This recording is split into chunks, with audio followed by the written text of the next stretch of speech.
अमित और सरिता शादी के बाद पहली बार सरिता के गांव धौलपुर जा रहे होते हैं। अमित का विदेश में काम होने की वजह से उन दोनों का यहाँ आना नहीं होता था। इस वजह से सरिता अपनी शादी के 15 साल बाद ट्रेन से अपने गांव जा रही होती है। सरिता की बेटी रोशनी भी उन लोगों के साथ पहली बार अपनी नानी के घर जा रही थी। शादी के बाद हमें कभी गाँव आने का मौका नहीं मिला। अच्छा किया तुमने किसी को नहीं बताया कि हम गाँव आ रहे हैं। अमित सरिता की ट्रेन किसी वजह से लेट हो जाती है और उन लोगों को पहुंचने में रात हो जाती है। धौलपुर गांव के स्टेशन पर बिल्कुल सन्नाटा होता है। वहां पर एक भी व्यक्ति नहीं होता है। अभी रात के सिर्फ 11:30 बजे है, लेकिन गांव में ऐसा सन्नाटा है मानो जैसे यहाँ कोई नहीं रहता। यहाँ कोई ऑटो रिक्शा भी नहीं मिलने वाला। हमें यहाँ से पैदल ही घर की ओर जाना पड़ेगा। हाँ जल्दी करो, मौसम खराब हो रहा है, नहीं तो हम बारिश में फंस जाएंगे। तभी रोड के किनारे उन्हें टैक्सी वाला मिलता है जो अपनी टैक्सी में सो रहा था। मैं इस टैक्सी वाले से बात करता हूँ। अमित टैक्सी वाले के पास जाकर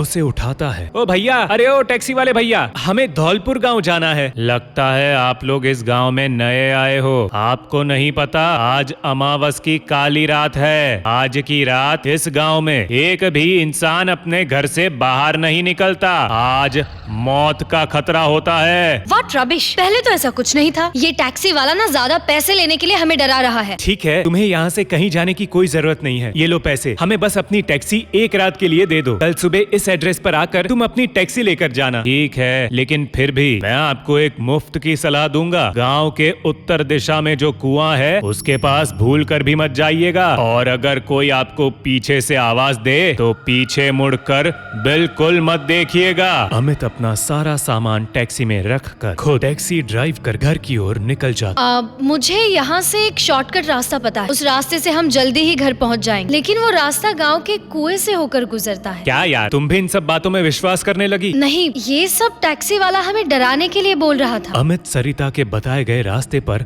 गाड़ी मोड़ देता है। जैसे ही उनकी गाड़ी गांव के कुएं के पास पहुंचती है, गाड़ी के नीचे एक पत्थर आ जाता है और गाड़ी कुएं से जाकर टकरा जाती है। उस कुएं के अंदर का पानी जोर जोर से हिचकोले खाने लगता है, मानो जैसे कुएं में लहर आ गई हो। तुम सब ठीक तो हो? शायद पहिए के नीचे कोई पत्थर आ गया था। मुझे ऐसा लगा जैसे यहाँ कोई खड़ा हो। तभी सरिता की नजर कुएं के पास खड़े अपने बचपन के दोस्त रामानंद पर जाती है। अरे रामानंद, कैसे हो तुम? तुम तो बिल्कुल नहीं बदले। और ये गांव में इतना सन्नाटा क्यों है? और तुम यहाँ अकेले क्या कर रहे हो? अमावस की काली रात, ये रात मौत की रात होती है। आज कोई नहीं बचेगा, सब खत्म हो जाएंगे। वो दोनों वहाँ से अपने घर की ओर निकल पड़ते हैं और थोड़ी ही देर में अपने घर पहुँच जाते हैं। कुछ देर गेट पर दस्तक देने के बाद सरिता की माँ शांता हाथ में मशाल लिए गेट खोलती है। अरे माँ, ये क्या कर रही हो? हमें मारने का इरादा है क्या? तुम लोग इतनी रात को, वो भी आज अमावस की रात को? ये सब सरिता का आइडिया था, आप लोगों को सरप्राइज देने का। और ये अमावस की रात का क्या लगा रखा है पूरे गाँव में? जो मिलता है अमावस की रात बोलकर हमें डरा देता है। शांता सभी को घर के अंदर लेकर जाती है। तुम्हारे शादी के बाद इस गाँव में क्या क्या हो चुका है। कई लोग अपनी जान गवा चुके हैं। हमारे बाबा की जान भी इस अमावस की काली रात ने ली है। रास्ते में रामानंद मिला था, वो भी ऐसी ही बातें कर रहा था। क्या कहा तुमने? रामानंद मिला था? हाँ, गांव के पुराने कुएं के पास। लेकिन आप उसका नाम सुनकर इतना चौंक क्यों गई? क्योंकि आज से 15 साल पहले उसकी मौत हो चुकी है। रामानंद कुएं में कूदकर मर चुका है। सरिता को समझ नहीं आ रहा कि उसने जिसे कुएं के पास देखा वो आखिर था कौन। अब वो किसी को नहीं छोड़ेगा। तुम लोगों ने आज की रात यहाँ आकर बहुत बड़ी गलती कर दी है। तुम सब घर के बाहर कदम नहीं रखना। सभी अपने कमरे में जाकर सो जाते हैं, लेकिन रोशनी को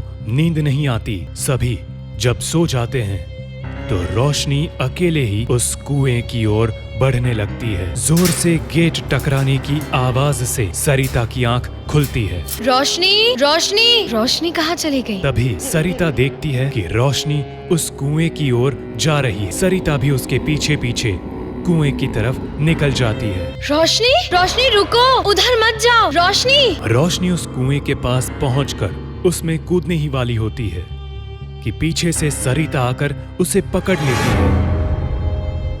तभी कुएं के अंदर की दीवार से बिल्ली की तरह चलता हुआ रामानंद निकलता है। सरिता उसे देखकर डर जाती है। तुम मेरी बच्ची को क्यों मारना चाहते हो? हमने तुम्हारा क्या बिगाड़ा है? तुम मेरे बचपन के दोस्त थे। रामानंद सरिता को धक्का देता है और रोशनी को अपने साथ कुएं के अंदर ले जाता है।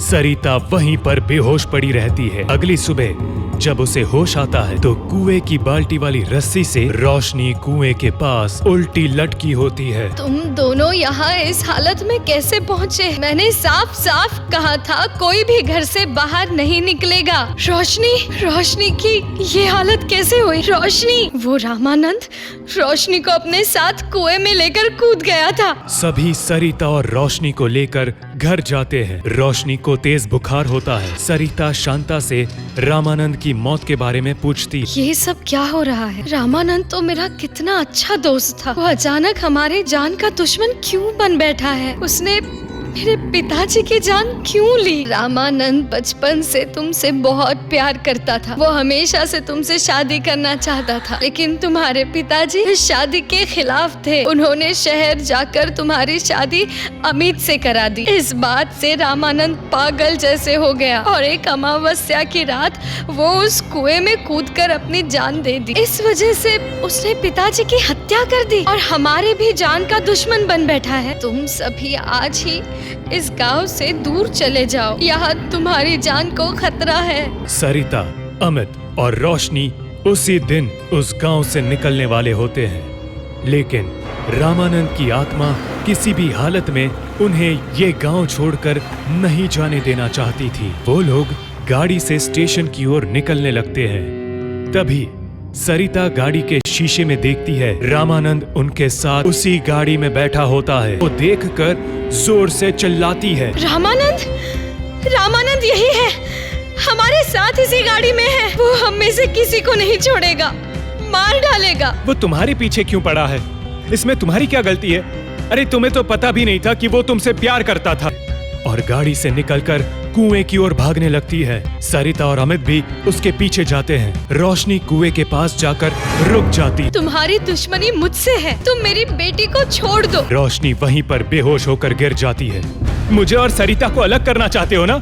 लेकिन मैं तुम्हारा ये मंसूबा पूरा नहीं होने दूंगा। रामानंद अमित को हवा में उड़ाते हुए दूर फेंक देता है। मैं आज तक तुम्हारा इंतजार करता रहा, लेकिन तुम मेरी कभी नहीं हो सकोगी। तुम्हारे दिल पर किसी और का राज है। मैंने तुम्हें धोखा नहीं दिया है। मुझे तुम्हारे इश्क के बारे में कोई खबर नहीं थी रामानंद। मैंने अपने जीवन में अमित से प्यार किया है। रामानंद कुएं के पानी में हमेशा के लिए गायब हो जाता है। रामानंद उस गांव को छोड़कर हमेशा के लिए चला जाता है।